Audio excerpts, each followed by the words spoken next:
नासिम breaking news Ahwaz share कंदासीं। नैब सखर कंदकोट में कार्रवाई करे करप्शन इल्ज़ाम है ठेकेदार बरकत भंगवार के गिरफ्तार करे वरतो आहे। ज़रिए से चवण त ठेकेदार के तरक्याती कमन में करप्शन रेफरेंस में गिरफ्तार किया वियो आहे। नैब ज़रियन मूजिब 3 सालन का जवाबदार बरकत भंगवार फरार थियल हो। नैब ठेकेदार की गिरफ्तारी ज़ाहिर करे एहतसाब अदालत में पेश किया वियो। अदालत गिरफ्तार ठेकेदार बरकत भंगवार के 30 जून ताईं जेल उमाणे छॾियो। सखर में खबर आवाज़ शेयर कई पिया। नैब सखर कंदकोट में कार्रवाई करे करप्शन इल्ज़ाम हेठ ठेकेदार बरकत भंगवार के गिरफ्तार करे वरतो आहे। ज़रिए से चवण त ठेकेदार के तरक्याती कमन में करप्शन रेफरेंस में गिरफ्तार किया वियो आहे। नैब ज़रियन मूजिब 3 सालन का जवाबदार बरकत भंगवार फरार थियल हो। नैब ठेकेदार की गिरफ्तारी ज़ाहिर करे एहतसाब अदालत में पेश किया वियो। अदालत गिरफ्तार ठेकेदार बरकत भंगवार के 30 जून ताईं जेल उमाणे छॾियो।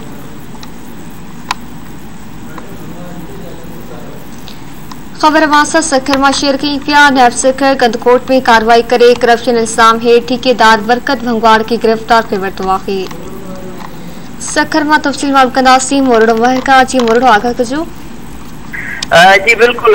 सखर की टीम कंदकोट में कार्रवाई करे करप्शन के इल्ज़ाम हेठ ठेकेदार बरकत भंगवार के गिरफ्तार करे वरतो आहे। नैब की तरफा गिरफ्तार ठेकेदार बरकत भंगवार की गिरफ्तारी भी ज़ाहिर करे सखर के एहतसाब अदालत के जज फरीद अनवर काज़ी के अदालत में पेश किया वियो आहे। नैब जो चवण आहे त जवाबदार जो आहे गुज़रियल 4 सालन का तरक्याती कमन में जो है करप्शन के रेफरेंस में घुरबल हो 4 सालन का ही मुसलसिल जो है उन रूपोशी अख्तियार कई हुई उनके जो है ठेकेदार बरकत भंगवार के गिरफ्तार किया वियो आहे। अदालत जवाबदार के जो है 30 जून ताईं जो है सेंट्रल जेल उमाणियो वियो आहे। नैब जे तरफा तरक्याती कमन में जो कंदकोट में करप्शन रेफरेंस में ठेकेदार बरकत भंगवार के गिरफ्तार किया वियो आहे। जी वाणी मोरड़ो तफसीलन जे लाइ।